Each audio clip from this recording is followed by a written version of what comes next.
de démocratie. Où sont les démocrates? On parle de république. Il y a tellement de partis démocrates, hein, il n'est que vie, hein. Comme ni ngay wax rek lu nek. Il y a beaucoup de partis, mais est-ce qu'il y a de la démocratie dedans? Voilà, loolu mooy laaj bi. Voilà. Moo tax may laaj ba xam de la classe politique est-ce que am nañu problème ak li nga xam ne moom mooy justice. Parce problème bu rëy. Voilà, dañuy gis ni à chaque fois tam dañuy génn tout le temps ci justice waaw. Mais tout le temps. Mais maintenant waa classe politique bi man souvent beneen côté bi laa koy xoolee. Ouais, justice moo fi amul nangam nangam. Moi je dis non. Est-ce que ce n'est pas plutôt que ni on a une classe politique qui a toujours des problèmes avec des décisions de justice yu ko favorable pour man problème foofu la gën a nekk que justice parce que su fekkee beneen côté bi nga ko waxee mën nañu ko waxee noonu tamit de kon nañ ñun lam suñu bagage ñu dem toog effectivement kon tey fi boo amee problème fi nekk bul dem police bul dem fenn fekkee dañ absolument allons jusqu'au bout su fekkee désordre rek lañ bëgg allons-y jusqu'au bout nañ wax ne justice amu fi ku nekk def la neex ku nekk fajal sa bopp et cetera je pense que kenn du fi wax loolu kon sur certains dossiers la ñuy wax ne justice amu fi mais tey il y a des milliers de Sénégalais yoo xam seen dossiers yi mi ngi police ñii ñu ngi kaso du dëgg ñii seen dossier mi ngi nekk en cours ah. te loolu yëpp décision de justice la. yooyu décision de am na yoo xam ne 10 ans après la décision de justice génn am na décision de justice buy génn kooku mi ngi ci bàmmeelam loolu yëpp nga ne justice amu fi yooyu yëpp ay procédures judiciaires la su la neexee na nga changé ko mais tant que changé woo ko loolu mooy dox léegi nag suñu classe politique bi ñoom dañu jàpp ne ñoom ñoo gën yeneen sénégalais yi parce que yeneen sénégalais yi am tout le temps justice ànd ak seen avocat dem discrètement ñu àtte leen ci lii jox leen toor wala jox leen seen dëgg wala et cetera ñu ñibbi seen kër kuy jooy ku gagné ne gagné na et cetera mais les politiques parce que nguur dafa metti parce que politique dafa metti parce que affaire nguur la affaire pouvoir la donc moo tax ñoom ñooy gën a nekk ci position de défiance par rapport à la justice bu la justice joxee dëgg nga génn daal ne gis nga léegi justice am na ci dëkk bi parce que jox nañ la dëgg ci benn dossier bu la justice joxul dëgg nga ne justice amul ci dëkk bi doone ci dossier bi li ma justice atte jàpp naa ni du yoon de da nga naan justice amul ci dëkk bi exagérer problème bi ah xoolal lu mel noonu rek loolu teguñ ko fenn moo tax classe politique man dama leen di appeler en tant que personnalité de société civile dama leen di appeler à plus de lucidité ci ak de pondération et de respect n'est-ce pas du fonctionnement des institutions judiciaires mënuloo justice bi fu mu la joxee dëgg nga ne justice am na ça veut dire que kon am na justice buy fonctionner déjà ak ay magistrats yu traité ay dossiers loolu yëpp bu fi amul woon te loolu yëpp mooy justice maanaam justice du rek une heure de temps boobu ñuy génne sa décision. La justice dafay ànd ak juumte tam ndax seule l'œuvre humaine est parfaite. justice personnelle la bu yaatu ay niveau la yu yaatu yu bari ak tamit ay magistrats yi yemuñu ah. am na magistrat bu sérieux trop am magistrat bu xaw a sàggan et cetera plus procédure bi mën nga ko contester ah plus nangam kon taxaw naan justice amu fi du waxu dara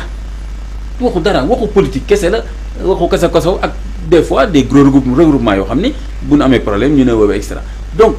classe politique bi pour man dañu war a exemplaire yow mënuloo par exemple soit vous êtes au pouvoir ngeen ni dingat justice bi c'est très grave. Soit vous êtes dans l'opposition classe politique bi laay waxal ngeen di nga c'est très grave parce que yéen a ngi wan citoyens yi que ni ñii di laaj pouvoir ñoom jàpp nañu dëkk bi amul justice ñi nekk ci pouvoir bi ñoom tamit léeg-léeg ñu ne dëkk bi amul justice waaw mais kon léegi dëkk bi kañ lay am justice ak ku fi def justice kañ lay am justice. est-ce que waa justice tam duñu taxaw justice du fi mës a am parce que mënuloo fexe toujours ba tous les dossiers mu demee toujours yow classe politique bi ni nga ko bëggee. wala yow teen individu ni ko bëggee kon justice du fi mës a am mais kon dañu war a bàyyi di contester les décisions judiciaires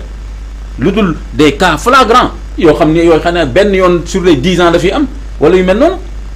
mais ni nga koy gisee nii toutes les semaines. mooy ñoom ni ñuy wooyee instrumentalisation de la justice. waaw nañu arrêté. de chaque fois lay am. mais yow.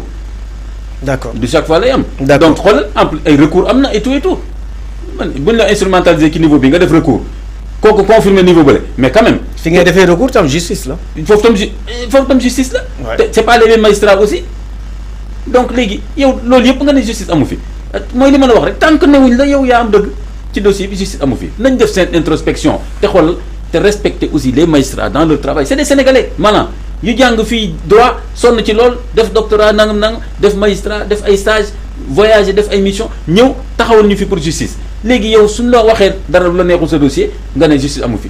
leneen li nga bëgg wax ni c'est extrêmement important justice omi elle n'est pas parfaite justice ci àdduna bi fii parfait wul donc dina am ay erreur loolu moo tax recours am et cetera te ñoom tam léeg-léeg dañ koy nangu parce que dañuy revérifier wala di attewaat encore. attewaat waaw oui attewaat daal ne noo fii nañ ko defaatee nii nañ ko defaatee nii ba mu mën a egg ba Cour suprême et cetera donc est-ce que duñu arrêter ce discours là ah xam nga nu ma ko mën a tuddee encore très injuste ah contre la justice voilà c'est un discours injuste contre la justice ah donc nañu ànd ak suñu sago ànd ak dignité ah dossier bi suñu la joxee tort nga épuiser say recours nga xam ne kon nii la suñu la joxee raison noonu la et que sénégalais yëpp nangu loolu ñu am ci benn consensus ah une fois pour toutes te bàyyi toutes les semaines là la preuve damay wax nii rek suñu premier ministre génn na fi gis nga dingat justice bi ci nangam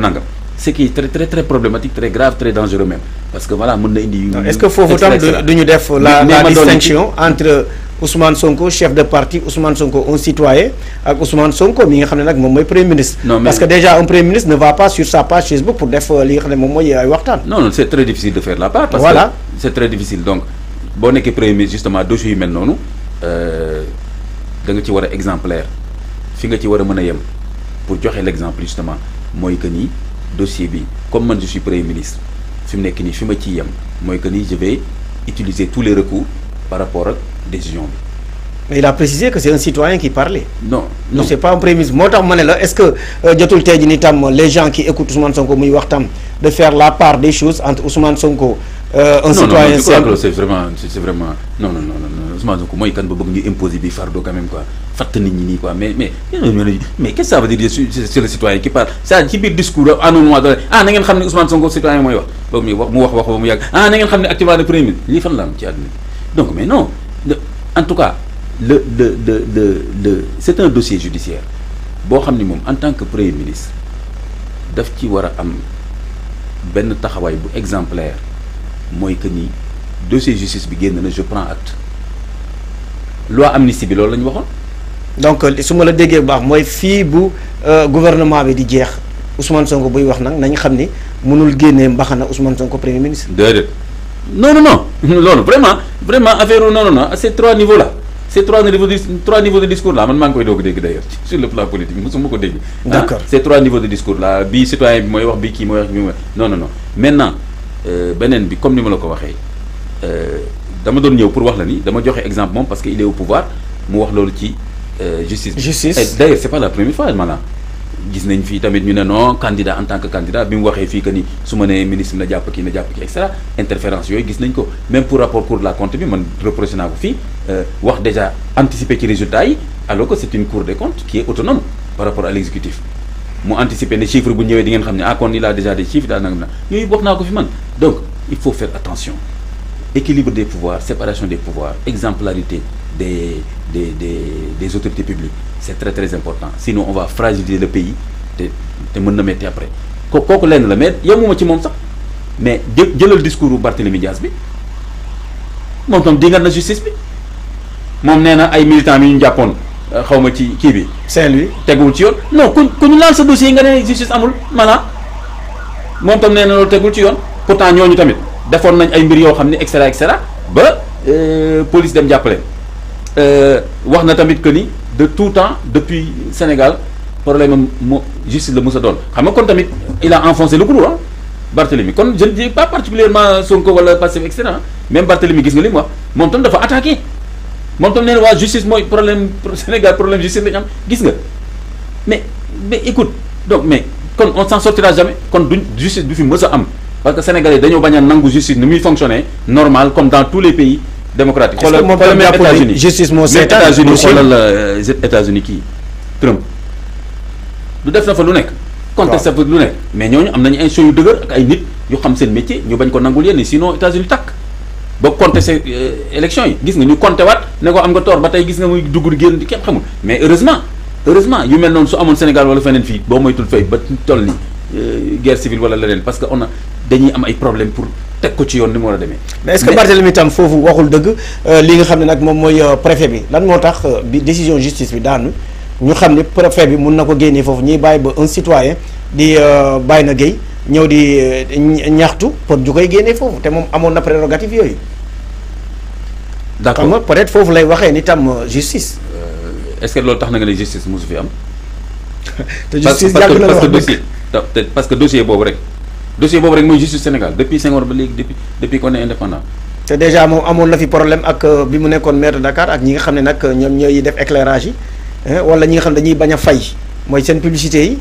bu ñu demee ba kii nii jox nañ ko dëgg am na ci ñi nga xam ne tam amoon na ak ñoom problème la justice jox na ko dëgg. waaw d'accord ak problème boobu kooku mu tiré woon ay bal et cetera boobu moom dafa taxawoon sax défier carrément procureur ne du ma ñëw su ma woowee du ma ñëw voilà gis nga loolu exemplaire na ku bëgg a laaj réew. ah bon léegi yow Malang yow tey jii yow bu ñu la woowoon tey police nga dem wuyu ji bu ñu la woon ñoom parce que dañuy politique suñu leen woowee ñii naan du ma ñëw ñii di soobantal procureur bi ñii di kii loolu fu ñu ko teg loolu laa la wax ni kon du problème mu justice pour man problème mu classe politique bu bañ a nangu cëru justice jox ko cëram wàcc waayam ak xam ne dafa séparer pouvoir am ak pouvoiru exécutif bi loolu mooy suñu problème c'est beaucoup plus ça que di dingat ay benn magistrat ñaari magistrat selon les dossiers. D'accord. Donc il faut qu'on soit plus sérieux si on respecte ce pays-là. D'accord imam lu ñu li nga xam nag moom lañu may ci waxtu. ma eggali. dañuy ñëw